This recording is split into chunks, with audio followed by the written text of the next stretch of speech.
প্রতিদিন এই বুড়ি দাদি আত্মাদেরকে স্বর্গে বা নরকে পাঠানোর কাজ করে। যখনই সে ঘন্টা বাজায় আত্মা স্বর্গে চলে যায়, কিন্তু লিস্টের পরের নাম দেখে দাদি শক হয়ে যায়। তখন একটি আত্মা সামনে আসে যা তার নাতনির ছিল, যাকে দেখে দাদি তার সাথে কাটানো মুহূর্ত মনে পড়ে যায়, যাতে দাদি কান্না করতে শুরু করে। কিন্তু সে তার নাতনিকে যেতে দিতে চায় না। এই কারণে সে একটি পুতুল বের করে, এরপর তাকে ভালোভাবে সাজায় আর ঘন্টা বাজিয়ে দেয় যাতে পুতুল উপরে চলে যায়, আর বাচ্চার আত্মা সারা জীবনের জন্য দাদির কাছে রয়ে যায়। কিন্তু এই কথা উপরওয়ালা জেনে যায় আর সে দাদির সামনে আসে। এরপর সে বলে এই আত্মার স্বর্গে থাকার কথা ছিল, কিন্তু দাদি তার নাতনিকে দিতে মানা করে দেয় যাতে গড রেগে যায় আর দুজনকে নরকে পাঠিয়ে দেয়। কিন্তু তখনই গড জানতে পারে বাচ্চা মেয়েটি আসলে ছোট একটি বিড়ালকে বাঁচাতে গিয়ে মারা গিয়েছে।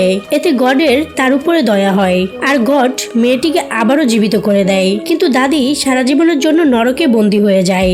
দাদির সাথে ঠিক হয়েছে নাকি ভুল, কমেন্টে জানাবেন।